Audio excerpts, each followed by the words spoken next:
राजौरी पुंछ के जंगलों में सक्रिय आतंकी अब दूसरे जिलों के लिए भी खतरा बन गए। दोनों जिलों से लगते जम्मू संभाग का रियासी इलाका आतंकियों के निशाने पर रहा, जहां आतंकियों ने श्रद्धालुओं से भरी एक बस पर गोलीबारी की। बस खाई में गिर गई, 9 लोगों की जान चली गई, इसमें एक मासूम भी शामिल है। इस मामले में ताजा खबर यह है कि एनआईए की टीम रियासी पहुंच गई है। एनआईए की टीम घटनास्थल पर जांच करेगी ताकि इस पूरे मामले का सच सामने आए।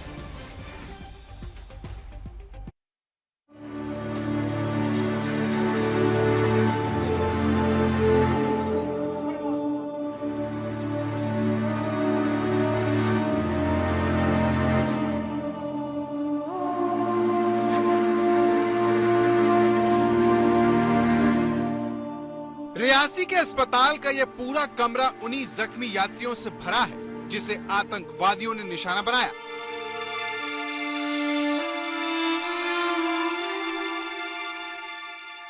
लेकिन 2 साल के इस बच्चे की तस्वीर देखकर सारे देश का खून खौल रहा है।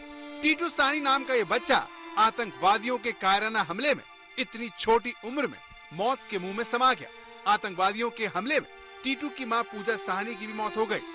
टीटू और उसकी मां राजस्थान के जयपुर के रहने वाले थे, जिनके परिवार के 4 सदस्य इस हमले में मारे गए। जम्मू के रियासी इलाके में बड़े आतंकी हमले में जिन लोगों की मौत हुई है, उनमें से जयपुर के चोमू इलाके के 4 लोग बताए जा रहे हैं। इस समय मेरे साथ में ओम प्रकाश सैनी हैं, जिनके भाई की दुखद मौत हो गई है पूरे मामले में। सर, ये बताएं, आपके परिवार के कितने लोग वहां पर थे, कितने लोगों की मौत हुई है? सर, हमारे परिवार से 5 मेंबर गए थे, जिसमें मेरा छोटा भाई, उसकी घरवाली और मेरी बच्ची और कंवर साहब और उनका बच्चा एक। तो कुल 5 लोग गए थे, जिनमें से 4 की मौत हो चुकी है। आपकी जो बेटी थी उनकी भी मौत हो गई, उसमें उनके जो बेटा था 2 साल का, उनकी भी मौत? उनकी भी सबकी मौत हो गई, खाली कंवर साहब बच्चे हैं, वो भी हॉस्पिटल में है कटरा में। हर कोई ये जानना चाहता है कि इस मासूम ने आखिर आतंकवादियों का क्या बिगाड़ा था। खून से लथपथ अस्पताल के बेड पर बेसुध पड़े इन बच्चों का क्या कसूर था, जिन्हें न जाने कब तक ये बुरा सपना डराता रहेगा। आपके सामने 9 साल की पलक है, जिसकी जुबान से इस हमले की कहानी किसी को भी खौफ में डाल सकती है। अभी थे बस में, जब कैसे चोट आई? हम लोग बस में थे, पता नहीं कौन गोलियां धड़ाधड़ चलाने लगा। कुछ देर शांत हो हम लोगों ने जल्दी बस से नीचे उतरा। बहुत लोग बस में भी थे। हम लोगों ने नीचे उतर के थोड़ी देर में कैसे लेटे हुए थे और फिर उसके बाद उसके बाद कुछ देर गोलियां नहीं चली। फिर उसके बाद में गोलियां नहीं चली, हम लोग खाई में गिर पड़े क्योंकि टायर में लग गया था गोली एक, तो इस वजह से डिसबैलेंस हो गया, हम लोग खाई में गिर गए। फिर उसके बाद जब हमारा जो सिर है वो जो बस के उसके नीचे आ गया था, सीट के नीचे, इसी वजह से हम बहुत परेशान थे। मेरे डैडी निकाले मुझको। रियासी के अस्पताल का यह पूरा कमरा उन्हीं जख्मी यात्रियों से भरा है जो उस बस में सवार थे जिस पर आतंकवादियों ने हमला किया।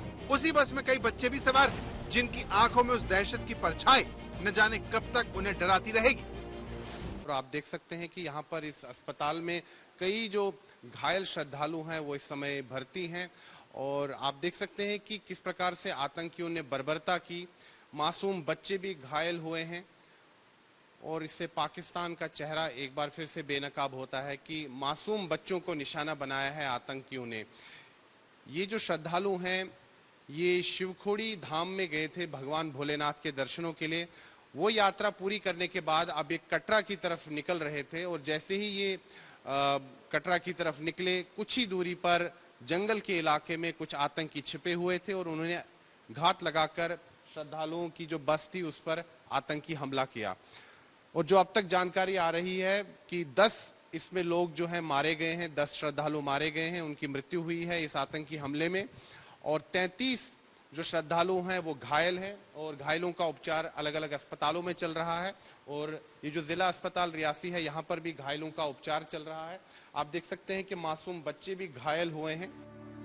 जम्मू के अस्पताल के अंदर और बाहर गम का माहौल है। कई परिवार ऐसे हैं जिनके अपने इस हमले में हमेशा हमेशा के लिए साथ छोड़कर चले गए। इसमें 3 दिन पहले दिल्ली से वैष्णो देवी के दर्शन करने आया एक नौजवान भी शामिल है, जिसकी इस हमले में मौत हो गई। वहीं उसकी पत्नी जिंदगी और मौत के बीच झूल रही है। आपका भतीजा था जी?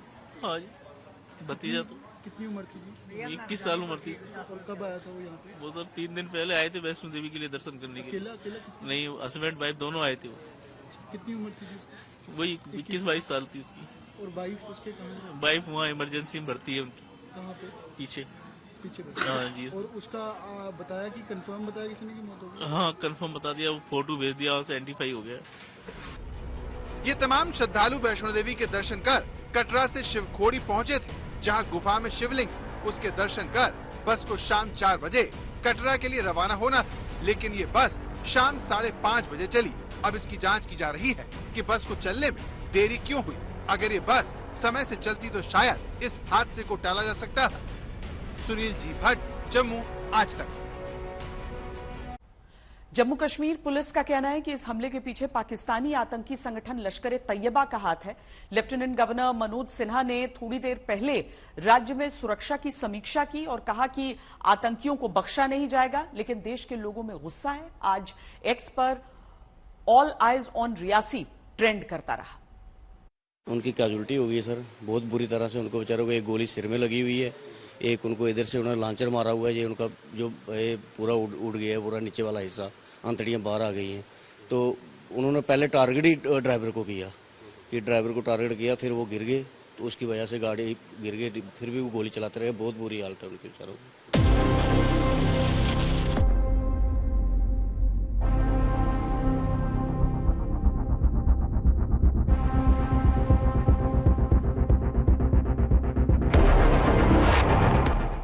आतंकियों की प्लानिंग पर यह खुलासा बताता है कि वो कितने बौखलाए हुए हैं। रियासी में हिंदुओं की बड़ी आबादी रहती है।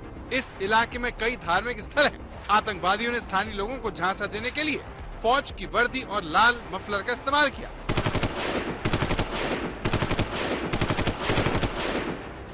स्तब्ध करने वाली ये आतंकी घटना है, जिसकी जितनी निंदा की जाए उतनी कम है। और यहाँ पर अगर हम यहाँ तस्वीरें देखें, बिल्कुल दिल को दहला देती हैं। देखिए, ये जो यात्रीगण थे, ये भगवान भोलेनाथ के दर्शनों के लिए गए थे। और ये देखिए प्रसाद के पैकेट, प्रसाद के पैकेट देखिए। यहाँ पर जो बिखरा हुआ सामान है यात्रियों का, उनके जूते, चप्पलें। जम्मू कश्मीर के डीजीपी आर स्वैन का कहना है कि इस हमले के पीछे साफ तौर पर पाकिस्तान का हाथ है। यही नहीं, उनका दावा है कि आतंकवादियों ने श्रद्धालुओं की बस को प्लानिंग के तहत निशाना बनाया ताकि सांप्रदायिक हिंसा को भड़काया जा सके। जैसे ही पटाखे की आवाज आई, शीशे फूटना शुरू हुआ, सब लोग चिल्लाने लगे कि झुक जाओ, नीचे झुक जाओ। तो हम लोग सब लोग नीचे झुक गए, कुछ भी नहीं देख पाए। सिर्फ इतना पता है कि हमारी गाड़ी में कुछ फायरिंग सी हुई, शीशे फूटे और हमारी गाड़ी नीचे खाई में चली गई। शिवखोड़ी से वापस आ रहे थे हम लोग, 2-3 किलोमीटर चले, बस आई होगी। एक बैग सामने से अटैक हुआ है उस पर, कुछ देर अटैक हुआ, उसके बाद बस जो है खाई में गिर पड़ी है। लगभग 5-6 पलटियाँ खाई है, उसके बाद एक बड़े पत्थर में फंस गई है। उसके बाद सभी लोग जो है इधर उधर सब, उसके बावजूद भी ऊपर से फायरिंग कर रहे थे सब। लगभग 10 मिनट तक फायरिंग की है। कितने यात्री थे बस में? बस में जितनी बस की सीटें हैं फुल थी। जितने भी श्रद्धालु इस भयानक आतंकवादी हमले में जिंदा बच गए हैं, उन सभी ने बताया कि अचानक सड़क पर खड़े आतंकवादी ने गोली चलाई और बाकी आतंकवादी आसपास से गोली चला रहे थे।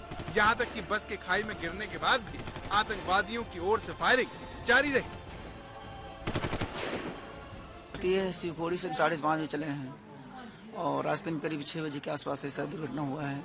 और आतंकवादी करीब 7-8 के आसपास थे। हाँ, जो कि मतलब उन्होंने अटैक किया तुरंत बस पर, और बस पर लगातार गोलियां बरसाते रहे और बस जो है अनियंत्रित होकर जो है नीचे खाई में गिर गई। सड़क पर आकर के या जंगल में से फायरिंग कर रहे हैं? नहीं, सड़क पे आके करके उन्होंने आगे पीछे चारों तरफ से उन्होंने किया। और जब गोली की तड़तड़ाहट की आवाज हुई तो मुझे ऐसा महसूस हुआ कि लगता है बस के अंदर जो है शॉर्ट सर्किट हुआ, जिस वजह से ऐसा कुछ हो रहा है। लेकिन कुछ समझते ही देर लगी कि इससे पहले जो है टायर उसका ब्लास्ट हो गया और अनियंत्रित होकर बस जो है खाई में जाके गिर गई। फिलहाल इन जख्मी लोगों का मुकम्मल इलाज कराया जा रहा है। मृतकों के परिजनों को 10 लाख रुपए के मुआवजे की घोषणा कर दी गई है। लेकिन इस हमले के बाद राजनीति भी खुलकर हो रही है। उमर अब्दुल्ला ने कहा कि रियासी में हुए हमले से उन्हें कोई हैरानी नहीं हुई। पहले भी मैंने ये कहा हुआ है, इस हुकूमत के दौरान पिछले 5 साल में ये हमने देखा है कि जिन जिन इलाकों को हमने मिलिटेंसी से पूरी तरह से आज़ाद किया था, वहाँ पे नए सिरे से अब मिलिटेंसी देखने को मिल रही है। यही हाल पुंछ में, यही हाल रजौरी में, अब ये हाल रियासी में। रियासी से पहले राजौरी और पुंछ में आतंकवादी वारदातों को अंजाम दे चुके हैं। इन सभी हमलों में आतंकवादी भागने में सफल रहे, जो सुरक्षा बलों के लिए चिंता की बड़ी बात है। जम्मू कश्मीर के रियासी जिले के जंगलों में सुरक्षा बलों के द्वारा लगातार एक गहन तलाशी अभियान चल रहा है। प्राथमिकता यही है कि उन आतंकवादियों का पता लगाया जा सके जिन आतंकवादियों ने हिंदू तीर्थयात्रियों पर कायराना हमला किया। सुरक्षा बल जो है लगातार उस समय से ही गहन तलाशी अभियान में लगे हैं जब से एक कायराना आतंकी हमला हुआ है। लेकिन जो इस क्षेत्र का भूगोल है वो कहीं ना कहीं एक बड़ी चुनौती साबित हो रहा है सुरक्षा बलों के लिए। आप देख सकते हैं कि जो समूचा क्षेत्र है घने जंगलों से घिरा हुआ है, ऊंचे पहाड़ है, इसलिए काफी समय लग रहा है सुरक्षा बलों को इस आतंकवाद विरोधक अभियान को चलाने में।